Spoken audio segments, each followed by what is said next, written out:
Hello, everyone.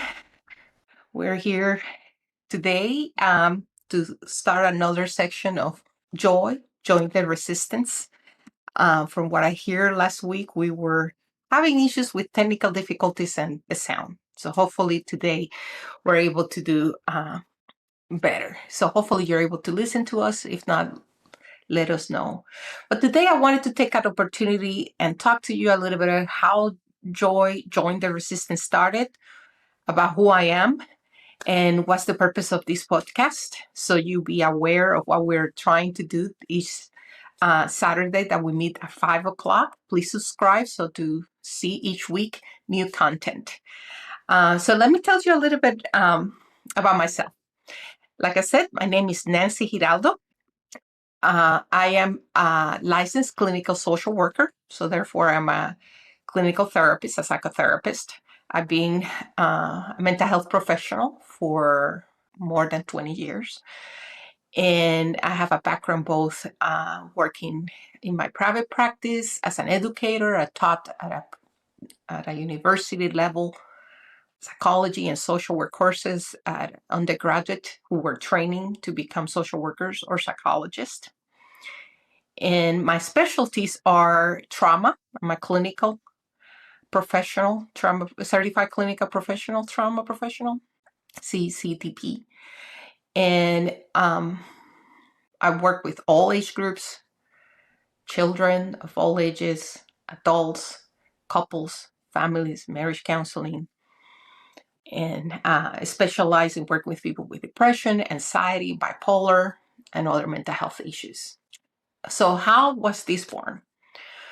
Well, let me go back to tell you a little bit about how things started. It started a few years back as I noticed how much people talked about the wounds or the damage that they had experienced at the hands of people who were Christians or religious. And they ended up saying, I don't want to know anything about God. My doctoral studies, in which I'm currently taking in psychology, are focused on spiritual abuse. And as I was thinking, I came up with the thought that depression, anxiety, and all those things are complicated by the fact that sometimes people use religion to say, hey, if you were close to God or anything like that, you would not be struggling with mental health issues, which is not true.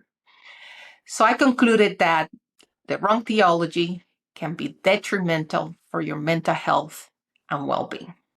Out of that came a series at my local church about mental health being detrimental to the health. And in one of those occasions, they invited me to give a presentation on mental health. Actually, they invited me several times, but in a particular time, I decided that I wanted to talk about joy.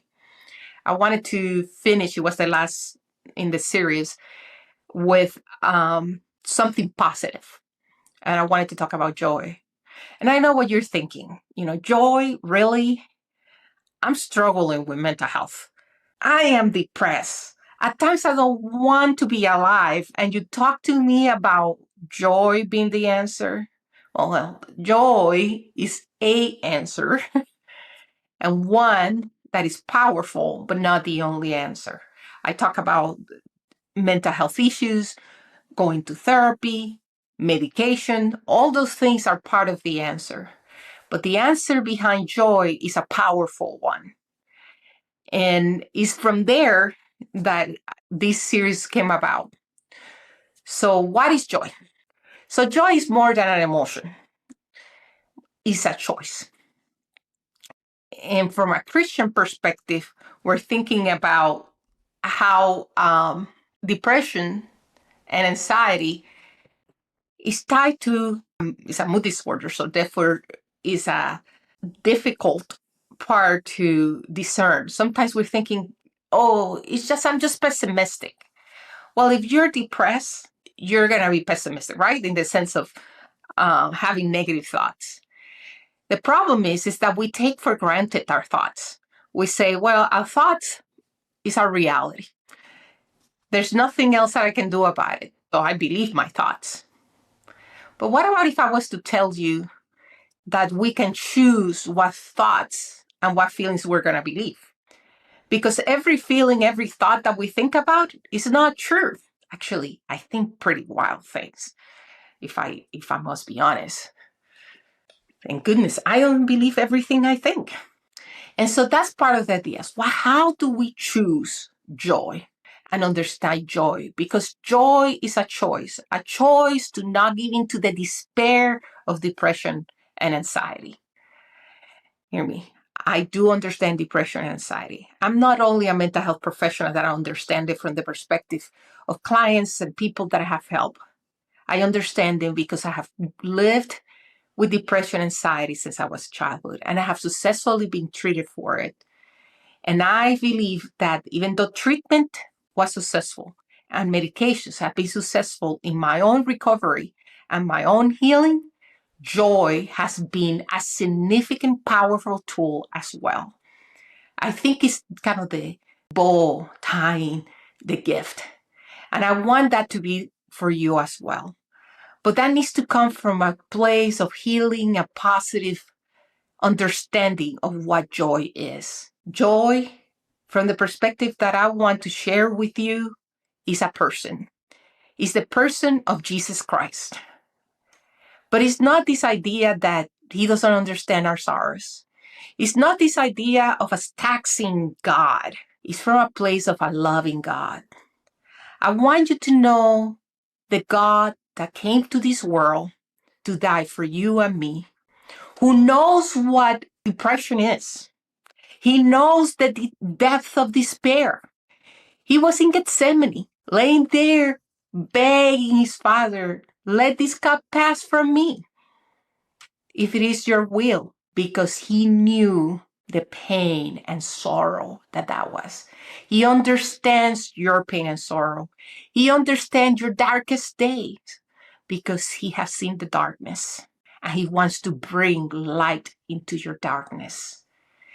So I hope that through this series, we're going to be able to talk about from a mental health perspective how you can choose to believe him even when you don't feel it, even when the darkness is so dark that you cannot see past those dark clouds.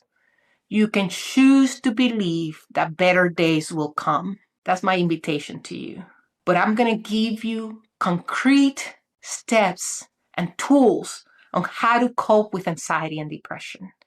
It's not just going to be about saying, oh, just believe, just prayer. I have heard that myself, and I know that it's not always the thing that we want to hear, especially because we want to be mad at him. Trust me, I have my share time of being mad at God and feeling disappointed at God because he didn't do things for me. No, I want you to meet a personable God that brings joy. Joy is not happiness. Actually, at times I wonder, what is happiness? Really, what is happiness? I just want to be happy. I hear that a lot. What would that look like? I'm going to be honest, that looks very different to very different people. What happiness is to me is not what it is to you. What makes me happy, I'm pretty sure it doesn't make you happy. So we have to find our joy. We're going to choose to live in a way that we decide not to give into despair. There is a Bible text that I love, and it says, weeping may endure for a night, but joy comes in the morning. Joy comes in the morning. So I invite you to share with me every week. Come join. I want you to subscribe. Hit that subscribe button so you can hit the bell notification. It's a short period of time. We're going to try to really make it very short, between 15 minutes, half an hour. One thing that I want to do is that as we're processing and going through the weeks, you can put comments in the comments below and ask some questions, some pressing questions that you might say, hey, I want to know some more about this. I want to hear about your questions, your struggles, and how we can help you, because this is a support system that we're creating. Another thing that I want to create is joy bearers. What is that? I think we need people around us that encourages us. We need people that are there with us, not just to say, hey, I cheer you up and try to make you happy. No, no, no. I want people also who can be with you in your sorrows. Sometimes we need people to cry with us. Maybe not cry at the same time, but be supportive and compassionate and be there with us. And so that's the other thing that I want to see. How can we create a community of support? So here we are at youtube.com/join the resistance.com. And you can find us at Facebook, Joy Join the Resistance, at Joy Join the Resistance. We want to have a conversation. What are your questions? What would be topics that you would like to hear? I want to see you here every week. I know everybody cannot join us, but I would like to see you in the comments below, leaving some questions, and we'll address those issues. So last week, I talked to you a little bit to understand about this idea of locus of control.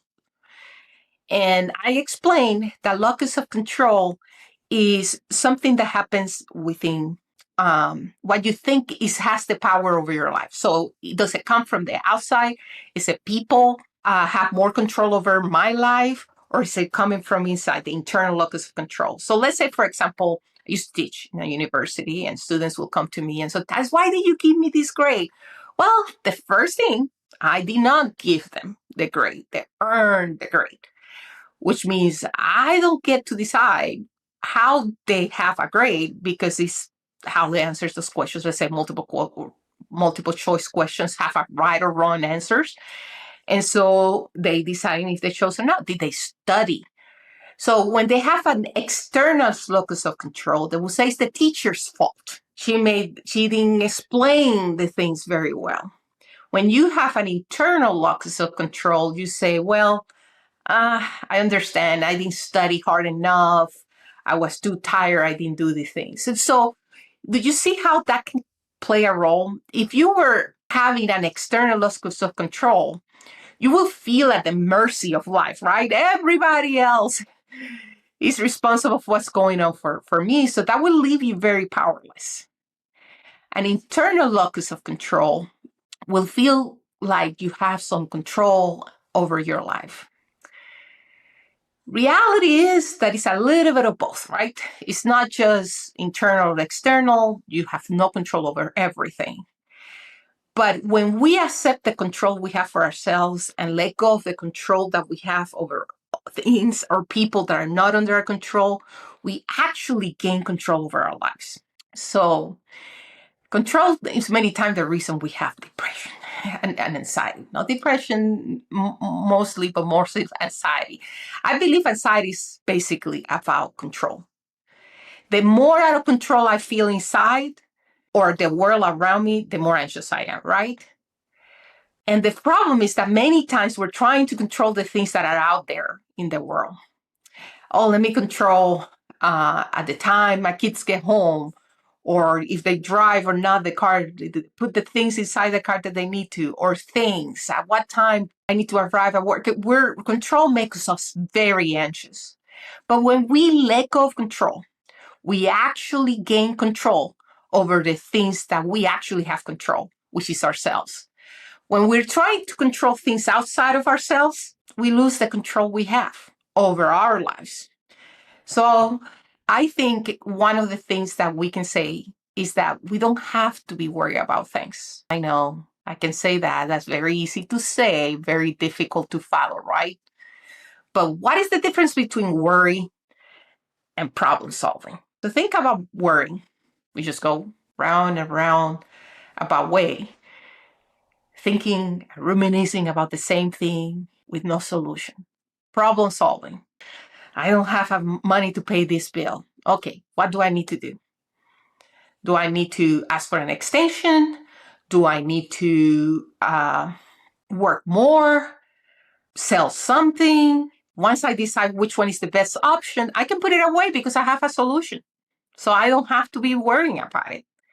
And if there's no solution, I know this is a tough one, you can let it go because there's nothing you can do about it.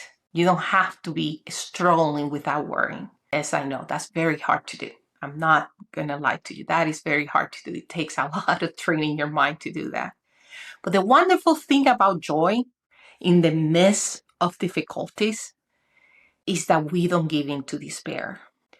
That we know we have an internal locus of control, which says, I know the things I can do about, and I know that I can focus on who has control, which is Jesus, God himself. He has control. He has the world in his hands, so he can actually do something and take care of the situation when I cannot.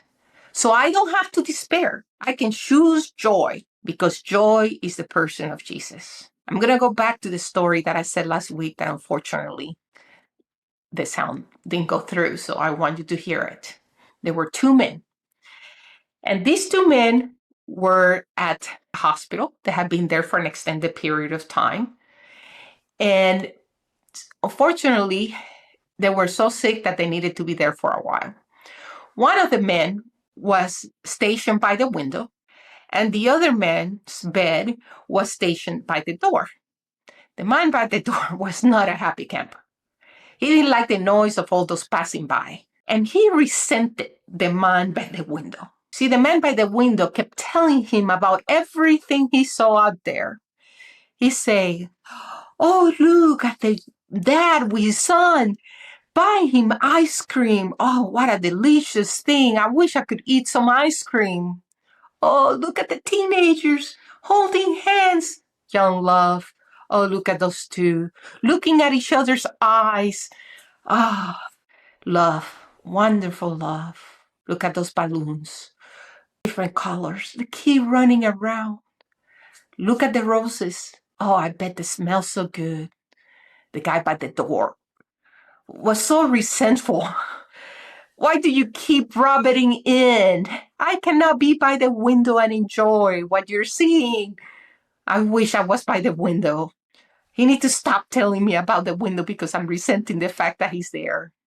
One day, the man by the window happily went home after a long recovery for him. But the man by the window still had a long time to go. So when the man left, he begged the doctors and nurses to change into the windows, only to discover that there was no park, there was no people outside to see, only a wall from the building next to the hospital. The other person was only telling them what he imagined. He just wanted to bring to his roommate some joy in a difficult time. He could not believe it. He could not fathom it. It was like, what do you mean? There's nothing. How could he be so happy? We were both in the hospital in this dreadful place, and you're telling me that he was with a smile on his face telling me about these wonderful things he didn't see? See, that's joy. He chose to be joyful. He chose to concentrate in memories and things that he could imagine. And he chose to share that. Did he feel pain? Was he really joyful in the midst of that? Probably not. He was in pain. He was recovering in the hospital after all. But he chose to make the best of that time. I know that's not possible sometimes. I'm just going to be real with you. When you're really depressed, maybe you need somebody else, like that man by the window, who decided to give his joy to the man. He decided to give with such a detail what was going on in the outside, so he could actually experience and vividly imagine those things. You see, he could smell the roses in his imagination. He could taste the ice cream. He could imagine the colorful things outside in a sunny day. And he took those as if they were real, out of the memories I have shared and he had experienced in his whole life. What are you going to choose? Are you going to choose joy? I'm not talking about laughing and feeling good when you're not feeling good.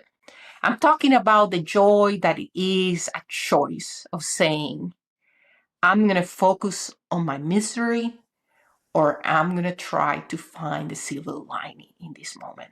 Maybe you're too far into that place of depression and anxiety.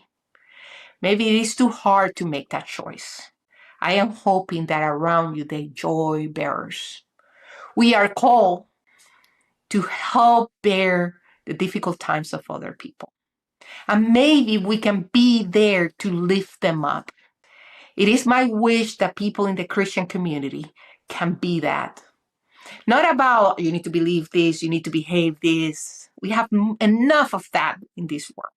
What we need is love, essence, and kinetics in Jesus among us, in the character reflected of all the people around. Have you met that person that made that significant difference? Have you met someone that in the midst of your greatest difficulty was there for you, who brought some joy? I don't know about you, but I have. I had people in my life in difficult moments that I knew was Christ incarnate. It was Jesus himself there. I can name the names. It is my hope that you can find a person like that in your life.